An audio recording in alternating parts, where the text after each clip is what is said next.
Hallo ihr Lieben, Lust auf eine fluffig weiche Biskuitrolle mit einer wunderschönen Blumendeko. Dieses Rezept ist nicht nur ein Hingucker, sondern auch himmlisch lecker. Perfekt für den Frühling, egal ob zu Ostern, Muttertag oder einfach zu Kaffeetisch. Und in meinem Video heute werde ich dir zeigen, wie du auch so einen schönen Blumenmuster ganz einfach auf deine Biskuitrolle zaubern kannst.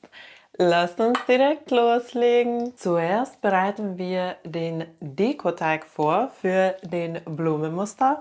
Dafür brauchst du Mehl, Zucker, geschmolzene Butter, etwas Milch und einen Eiweiß. Erst gebe ich das Mehl und Zucker in eine Schüssel und vermische es kurz mit einem Schneebesen. Dann das Butter dazugeben und auch kurz vermischen. Dann gibst du Milch nach und nach dazu, etwa 2 Esslöffel. Und der Teig sollte dann, nachdem du das Milch dazugegeben hast, so aussehen. Dann einen Ei trennen und das Eiweiß steif schlagen. Danach das Eiweiß in 2 Teilen zum Teig geben. Und am Ende sollte der Teig dann so aussehen. Es sollte richtig dickflüssig sein. Und jetzt werde ich den Teig in 3 Teile teilen und einfärben.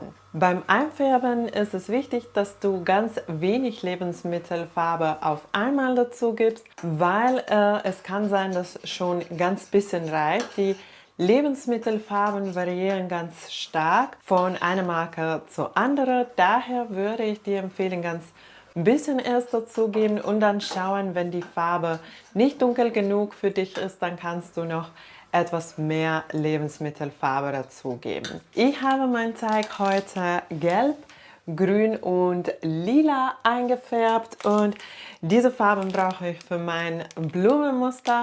Wenn du magst, kannst du die gleichen Farben verwenden oder du kannst auch andere Farben verwenden. Dann das gefärbte Teig in Spritzbeuteln umfüllen und du brauchst dann auch eine Schablone. Du kannst entweder meine Schablone verwenden oder deine eigene Schablone zeichnen. Meine Schablone sieht so aus und den Link zu meiner Schablone findest du unten in der Videobeschreibung. Dann legst du die Schablone auf ein Backblech und bedeckst sie mit Backpapier. Für dieses Rezept verwende ich das finnische Backpapier von meiner Partnerfirma Fredman. In Finnland legen wir großen Wert auf Nachhaltigkeit und dieses Backpapier trägt den Nordic Swan Label, eines der strengsten Umweltzeichen der nordischen Länder. Es garantiert, dass das Produkt über den ganzen Lebenszyklus umweltfreundlich ist, von den Rohstoffen über die Produktion und bis zur Entsorgung. Ihr könnt dieses nachhaltige, in Finnland hergestellte Backpapier jetzt im Rossmann, im Handel und auch im Online-Shop bestellen. Und dann das Spritzbeutel ganz ein bisschen anschneiden. Und ich werde das noch auf dem Papier testen. So, wenn du zu wenig geschnitten hast, dann kannst du etwas mehr abschneiden. Dann gebe ich noch in die Ecken ein bisschen von dieser Teig, so dass das Backpapier auch fest bleibt. Und jetzt werde ich das Blumenmuster mit Hilfe meiner Schablone auf das Backpapier übertragen. Für das Musterteig ist es wichtig, dass der Teig nicht zu flüssig wird, sonst wirst du merken beim Auftragen des Teigs oder beim Machen des Musters, dass die Deko nicht so die Form behält und einfach auseinanderfließt. Dann würde ich dir empfehlen, einfach etwas mehr Mehl dazu geben, um den Teig etwas dickflüssiger zu machen und danach einfach weitermachen. Und wenn nötig, kannst du dem Muster etwas mit einem Holzstäbchen korrigieren. Und dann, wenn das ganze Muster fertig ist, brauchen wir die Schablone nicht mehr. So, ich entferne jetzt meine Schablone und werde jetzt den Musterteig ins Kühlschrank legen.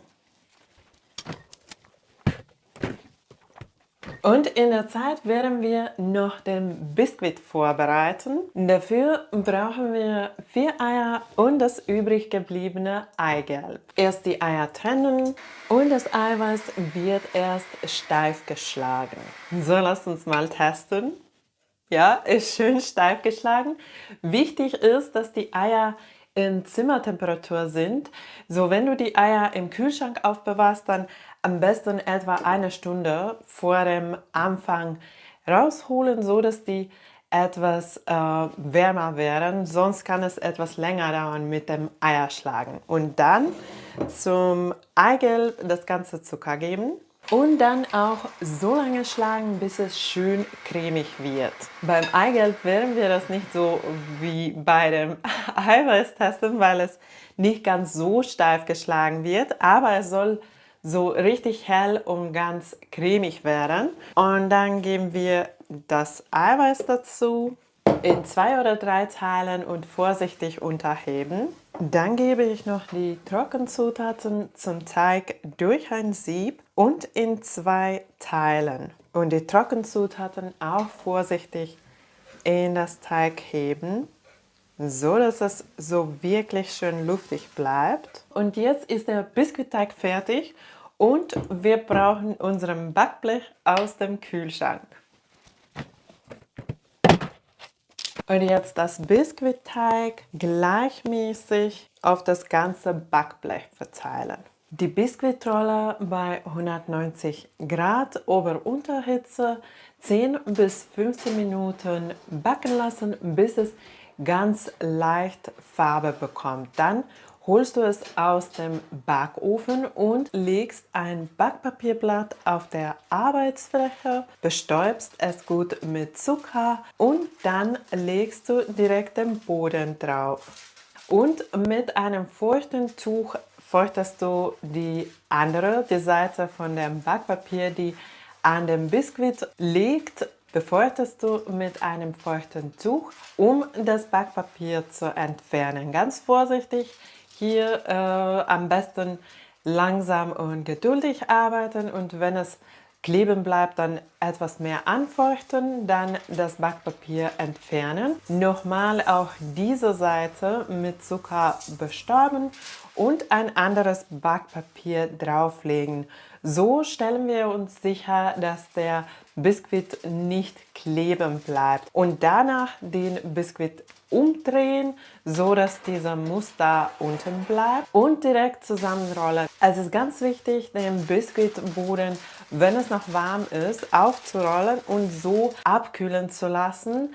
So bleibt es dann elastisch und geht nicht kaputt, wenn wir es dann später füllen werden. Und jetzt lege ich es erst zur Seite und werde meine Füllung vorbereiten. Für die Füllung erst die Sahne mit einer Packung Sahne fest steif schlagen. In einer separaten Schüssel habe ich hier Quark. Ich habe dazu 3 Esslöffel Zucker gegeben und etwas Vanille. Und es wird jetzt auch mit einer Packung Sahne steif geschlagen. Dann gibst du noch die Sahne in 2 Teilen dazu und vermisch das Ganze mit einem Spatel, bis es gut vermischt ist. Ich mag das Ganze mit einem Spatel zu vermischen, weil ich finde, dass der Creme so richtig schön luftig bleibt. Mein Creme ist richtig schön geworden und jetzt stelle ich es kurz in den Kühlschrank. Und ich werde noch die Pfirsiche klein hacken. Und jetzt habe ich schon alles bereit. Die Pfirsiche sind gehackt, der Creme ist fertig und mein Boden ist auch schon abgekühlt. Und jetzt können wir die Biskuitrolle füllen. So, erst die Biskuitrolle aufrollen. Dann werde ich noch schauen, auf welcher Seite das Muster ist. So, hier sehe ich es nicht. Das heißt, es ist auf dieser Seite. Es ist nur wichtig, weil wenn wir dann die Biskuitrolle zusammenrollen, sollen wir mit der Seite anfangen, wo der Muster nicht ist, so dass diese Seite, die bleibt dann innen und das Muster bleibt dann außen. Daher muss man nicht die ganze Rolle mit dem Muster bedecken, weil man sieht ja nur diese eine Stelle. Und erst verteile ich Aprikosenmarmelade auf den ganzen Boden.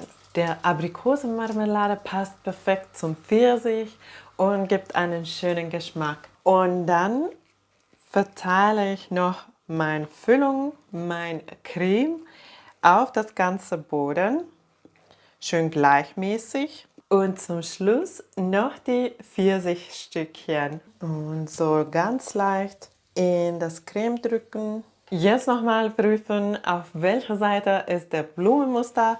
Bei mir ist es auf dieser Seite und ich werde jetzt von dieser Seite die Rolle ganz fest zusammenrollen und danach noch fest mit Frischhaltefolie einwickeln. Jetzt die Biskuitrolle im Kühlschrank stellen und am besten über Nacht stehen lassen. Ich mag es erst am nächsten Tag zu schneiden und zu servieren. Ich finde, dann wird es richtig saftig und es schmeckt einfach am besten. Aber du kannst den auch nur 3 bis 5 Stunden ruhen lassen und schon danach servieren, wenn du magst. Jetzt hat die Biskuitrolle über Nacht geruht und ich werde es aus dem Kühlschrank holen und wir schauen zusammen, wie es geworden ist. Ich bin richtig gespannt und sogar etwas nervös. Aber lass es uns direkt aus dem Kühlschrank holen. Und auspacken.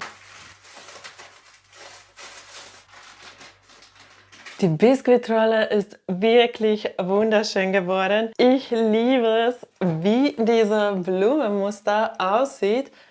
Es braucht keine andere Deko. Es sieht schon so wirklich wunderschön aus. Und ich finde, nicht nur diese Muster sieht schön aus, sondern auch der Anschnitt. Man sieht direkt die Cremefüllung und auch die kleinen Pfirsichstückchen. Ich habe mir schon ein Stückchen Kuchen geschnitten und ich finde sogar, der Stückchen sieht schön aus. Man hat ein bisschen von den Blumenmuster und hier sieht man auch direkt den Creme, die Füllung mit Pfirsichstückchen. Und jetzt werde ich direkt testen.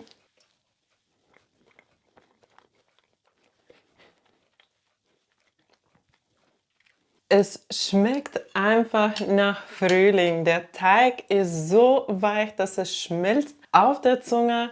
Die Füllung ist richtig frisch und fruchtig. Ich hoffe, du wirst das Rezept auch ausprobieren und ich würde mich sehr auf deine Rückmeldung freuen. Ich bin auch richtig gespannt, welche Variante würdest du ausprobieren? Mit dem Blumenmuster oder einfach den Rezept, die Biskuitrolle ohne diese Deko.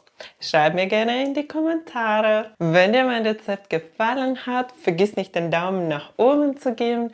Und wenn du neu auf meinem Kanal bist, kannst du jetzt abonnieren, um keine neuen leckeren Rezepte zu verpassen. Danke, dass du dabei warst. Tschüss und bis zum nächsten Mal.